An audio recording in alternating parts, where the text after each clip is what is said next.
Good day guys, my name is Dan and welcome to another episode of Cryptolite. Today we'll be taking a look at a small cap coin that you guys have requested us to review, and that coin is BitBay. BitBay is currently ranked 178 on the market cap, and it's a very ambitious project who is basically taking on eBay, the world's biggest online marketplace. So if it comes close anywhere to achieving their goal, their market cap is going to explode, making this definitely a coin worth being aware of. To learn more about BitBay, keep watching this video.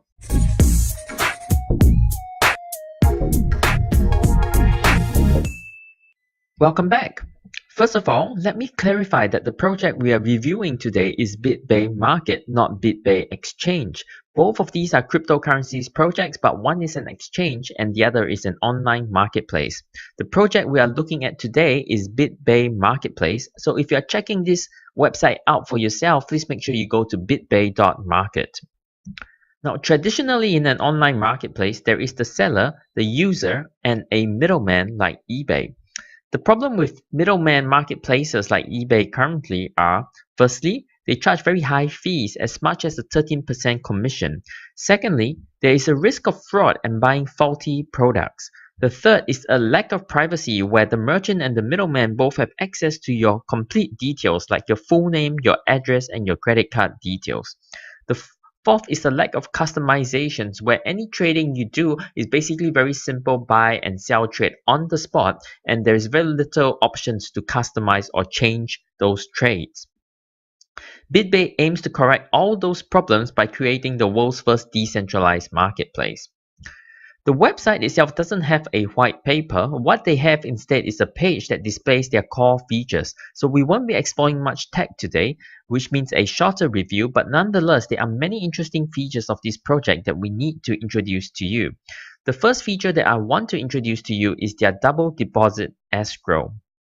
Now, typically, if you were hiring a freelancer to do some work, you would pay the fees upfront into what is known as an escrow account. So this is a fund that is frozen until the end of the transactions. And when the fund is frozen in the escrow, neither you or the freelancers gets the money until the work is completed and the work is verified by you. Then the funds in the escrow are released to the freelancers. Now, this works well for freelancing work where the product is a service, and typically there is a lot of communication between the freelancer and the user. However, with physical products that you purchase on eBay, it becomes harder because not only is there less communication, but you need to not only protect the user or the buyer, you also need to protect the merchant, who is often subject to a lot of false complaints from people who claim that they never received the goods or received faulty goods and they want a refund. To combat this problem, BitBay employs what is known as a double deposit escrow. In this double deposit escrow, both parties, both the buyer as well as the merchant, has to deposit an escrow fee into the escrow fund. The fee that they deposit can be anywhere from a small amount until as large as the actual price of the purchase. If something goes wrong, potentially the entire escrow will be confiscated and lost. So basically, both parties have to verify that they are satisfied with the transaction before the escrow amount is released back to them. Now, other marketplaces will employ other means such as KYC and reputation system to incentivize good trades. BitBay will also be employing those features as well. The actual escrow amount that you see on this screen is just a deposit for the trade. It is not the actual transaction cost. The actual trade amount is a separate amount altogether. So in this case, the escrow amount is always done in BAY tokens, but the actual trade where you actually buy something from the merchant, that can be done with any currency. Now, I see this double escrow as a potentially double-edged sword, and the reason I say that is because, firstly, even though the double escrow makes the transaction more secure, but it means that the seller or the merchant has to offer a deposit up front. So essentially, if you are a merchant who's selling 1,000 products in that day, you would have to put down 1,000 escrow deposits. This is huge, and not many merchants may be able to afford that, and it certainly might turn some of them away to other sites like eBay that require no deposit. Also, the fact that my escrow may be confiscated, whether I'm a user or a merchant, that doesn't make me feel very good, because the other party may also be trying to do the right thing, but what if a third party, like the delivery man or someone else in the process, did something wrong where the transaction did not complete? And so the fault wasn't with either party, it wasn't with the buyer, it wasn't with the seller, but nonetheless, they can't come to an agreement about the outcome. As a result, both of them would lose their escrow. So the fact that I could lose my escrow even though I didn't do anything wrong doesn't really sit well with me. The second feature that I want to introduce with you is the unbreakable contracts, and this is done through the use of smart contracts. Now, this isn't a particularly brand new technology. For most of us who have been in the blockchain scene for a while, we understand that smart contracts are the core building blocks of any blockchain projects. But it is a feature that when you apply it to trades in the online marketplace, it becomes a new feature. Smart contracts means that the agreements between two parties can happen without further intervention or a need for a middleman. The agreement is also secure, enforceable, and untamperable. This is bringing the advantages of the blockchain to the marketplace. Furthermore, BitBay has also allowed users to create custom contracts, changing how they define the agreement and allowing for a wide range of customization.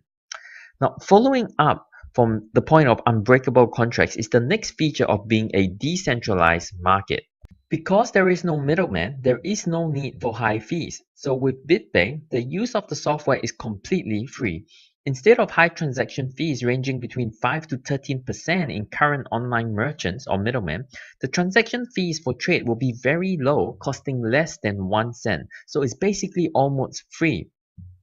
I think that having very low fees can be very attractive to users, but you have to balance this with the coin value worth. Because basically transactions are the way that this project earns money, because while BAY tokens are used in the escrow, the idea is that you get the escrow amount back, so it's not actually being used. Now, if each transaction is super cheap, then as a user, all I need to do is buy one coin and I can do multiple transactions or many transactions with that one coin.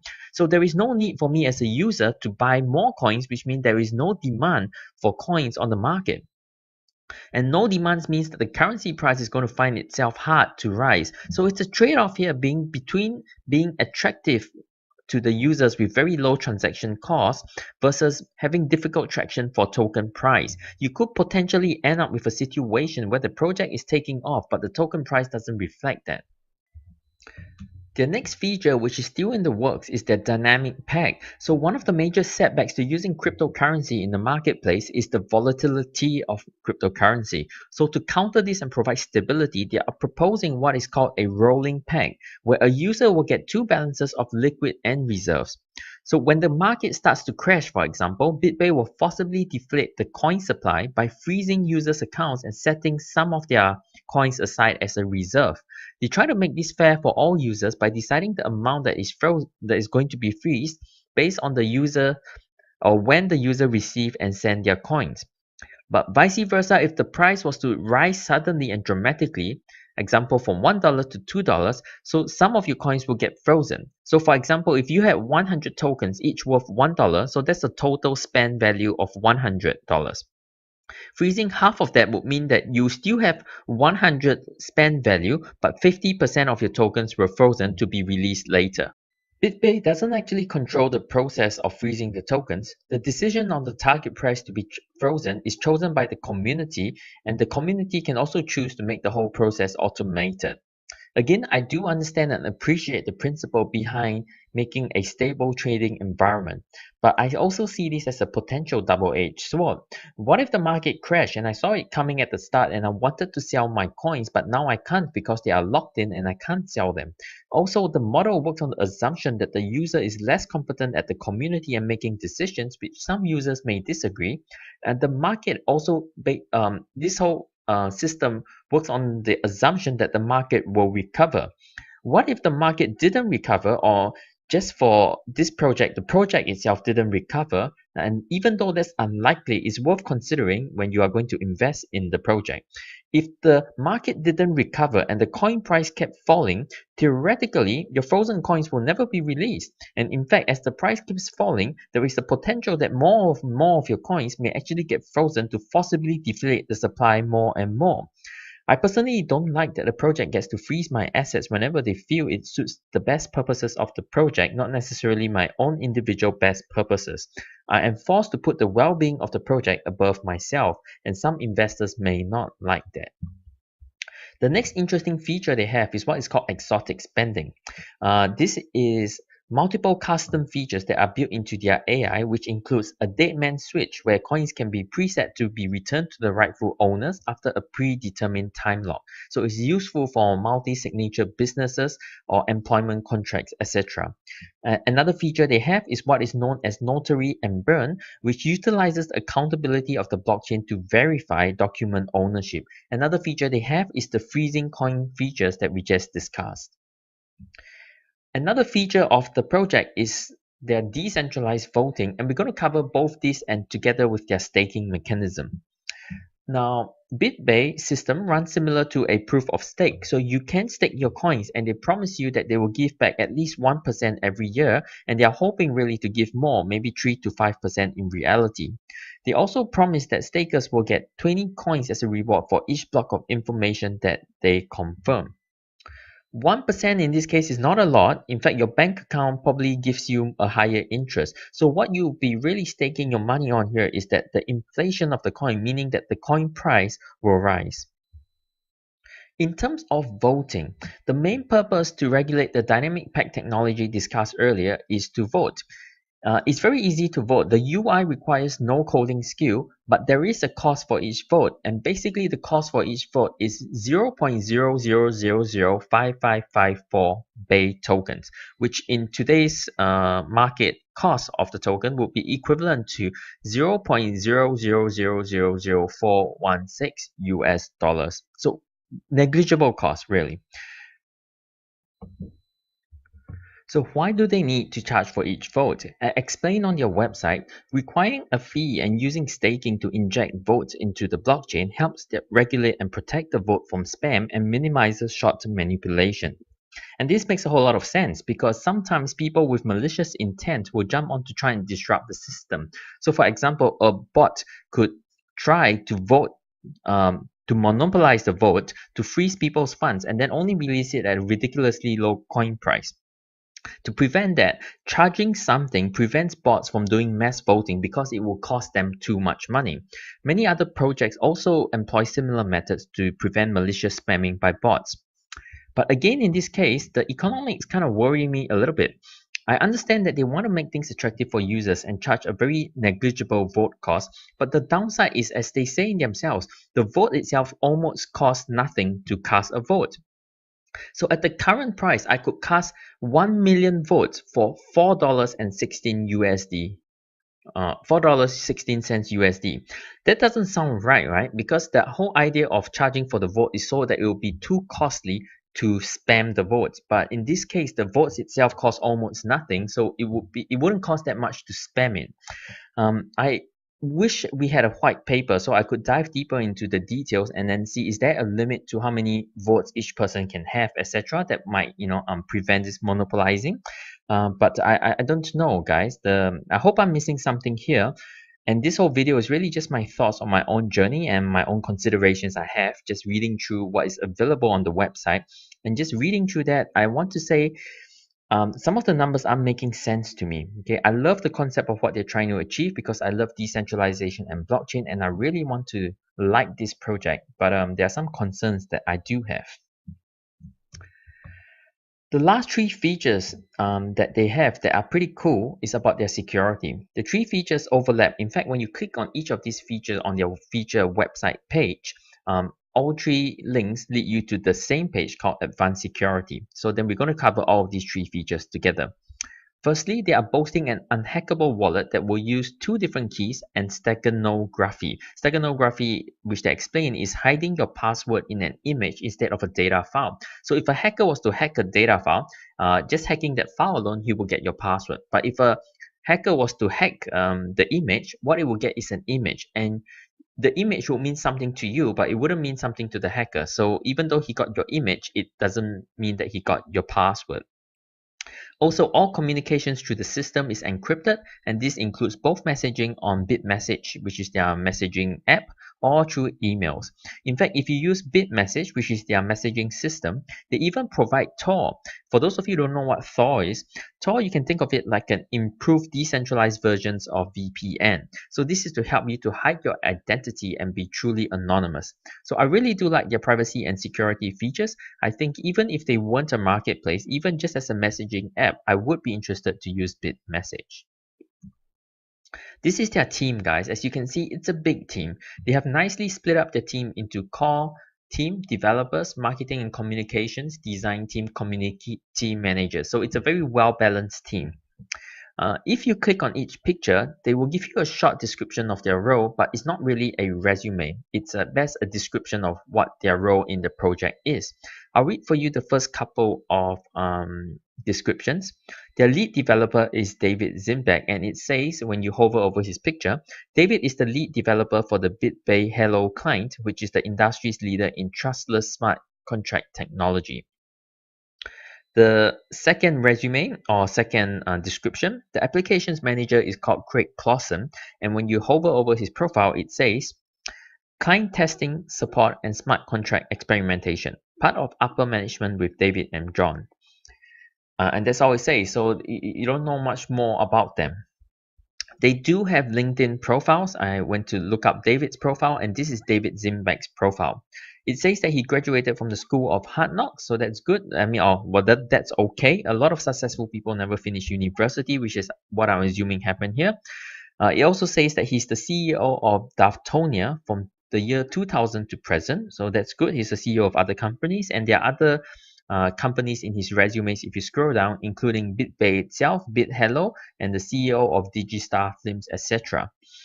So I googled Daftonia to try and understand him a little bit better. And on the first page of the Google, there really isn't any information of Daftonia. There is one link towards the end of the page that actually is Cooperation Wiki, and it says here that Daftonia Inc. filed as an Articles of Corporation in the state of California and is no longer active. This corporation entity was filed approximately 9 years ago on Monday, March 30th, 2009, as recorded in documents filed with California Secretary of State. But it was clearly stated in his LinkedIn profile that he was CEO of Daftonia from year 2000 to present. So I don't know, maybe he was very busy and forgot to update his resume for the past 9 years, maybe. So feel free to go through the rest of the team's profile in your own time, guys. They don't have any advisors or investors or partners listed, and I don't want to be too negative because I feel I've been a bit hard on the project already, but those things are things that we do like to see generally when we review a blockchain project. One good thing I want to point out is that they have a working product. You can download their marketplace client in Windows, Mac, or Linux, and they also have several wallets, which is where you stake from. So it's good to see that the project is moving ahead. They have a community branch of the website, which is much like a forum where you can ask very detailed questions. I basically got all my information about staking, etc. from their community forum, as I found basically no information of it on the actual website. They don't have a white paper, which is why it's very hard to go into the nitty-gritty of their features. And oftentimes I found that the community forum was a much more useful place to get detailed information. This is their roadmap. It's a rather brief roadmap that shows the first quarter of this year. I'm sure they did things earlier than that, but it really on the website it starts from the first quarter of this year and it runs to September of this year. So only the third quarter of this year, and then after that it says and much more to come. There's also a disclaimer on their website that says our roadmap is an indication of what we expect to release. It is not a promise to our investors. As we expand, our team priorities may change. Upcoming things that we can expect this month and next month are client version 1.32, which includes native Mac version, multilingual website launch, higher template release, and poker site. Poker site, that's interesting because I thought this was a marketplace project.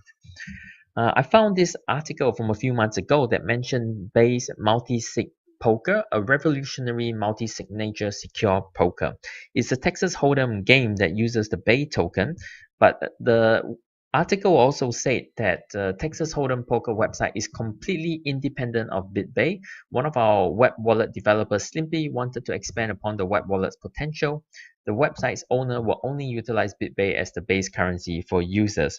So I'm not sure whether this is the same project that they are working on when they talk about poker being released in May, or is it a different project since the project that's listed on their roadmap is listed under their ownership on their official website. So we will have to see, I guess. Finally, taking a look at pricing, let's go to the charts. You will notice that we are using CoinCodex, guys, instead of CoinMarketCap. CoinCodex is our new favorite market monitoring website.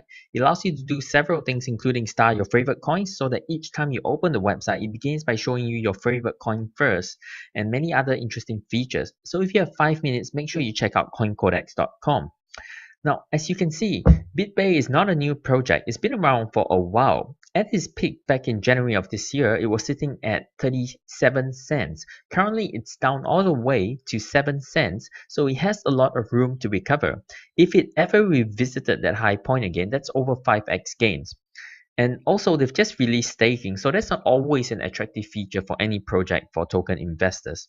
They are also only on small exchanges now, not even KuCoin, so there's definitely a lot of room to grow for this project. The one big thing I foresee for them will be the competition in the space. You see, they have been around for a little while, and since they have started over the course of the last 6 months, they have entered other competition like Syscoin. In fact, Syscoin has come up and already overtaken them. Syscoin market cap is currently over 3 times, almost 4 times their current market cap. So for some reason, whether it's the tech or the team or the marketing or other reasons, many investors have somehow chosen to invest in other similar projects instead of BitBay. So it's going to take a lot of hard work to chase back that market presence that they had before. Only time will tell if this project is going to be a success. For myself personally, I've decided I'm going to sit out for now, but definitely all the best to the team and everyone involved in this coin. That's it, guys. That's our thoughts on the project BitBay.